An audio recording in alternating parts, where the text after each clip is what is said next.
La Russie est toujours en récession, la croissance continue de ralentir et je reçois Alexei Pogorelov, chef économiste chez Crédit Suisse.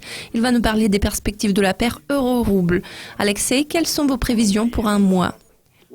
En général, je peux dire que nous nous attendons à ce que l'euro-rouble reste autour de ses niveaux actuels. Le taux de la paire dépendra beaucoup des prix du pétrole qui pourraient se stabiliser à court terme. Si nous voyons une nouvelle baisse des prix du pétrole, le rouble pourrait reculer d'encore 3 ou 4%, mais sinon, nous ne prévoyons pas d'action extraordinaire des prix dans cette devise.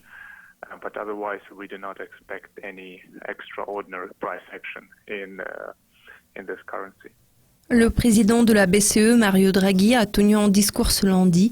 Les actions européennes ont évolué en territoire positif, surtout grâce à un affaiblissement de l'euro au début de cette semaine de négociations.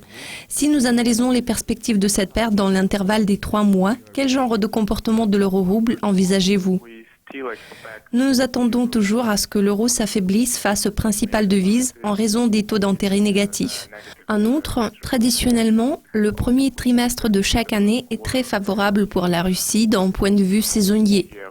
Pendant cette période, la Russie a une forte balance des paiements et surtout un excédent du compte courant. Et si nous voyons des signes de stabilisation dans le pétrole et l'activité économique dans son ensemble, qui se fait déjà ressentir, sans aucun doute, nous devrions anticiper un renforcement du rouble. Nos prévisions de 3 mois pour le rouble sont généralement optimistes car nous envisageons son affermissement.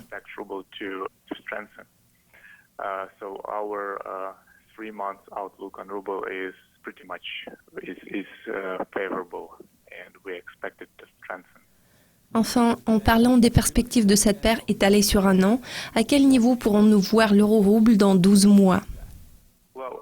D'ici la fin de l'année prochaine, nous prévoyons que l'euro s'affaiblira davantage, mais en dépit de ce facteur, nous pensons que le rouble ne pourra pas se renforcer de manière significative contre la monnaie unique. D'ici la fin de l'année prochaine, nous envisageons un affaiblissement du rouble et de l'euro en parallèle. La principale raison de ces projections financières est le fait que la Russie doit ajuster sa politique budgétaire, qui n'est pas du tout rassurante en ce moment. Le pays a peu de marge de manœuvre en termes de cet ajustement, étant donné que l'année prochaine, la Russie aura des élections parlementaires. Il serait extrêmement difficile de réduire les dépenses pour le gouvernement. Par conséquent, nous pensons que d'ici la fin de l'année prochaine, le rouble restera relativement faible malgré une certaine stabilisation des prix du pétrole à cette époque de l'année.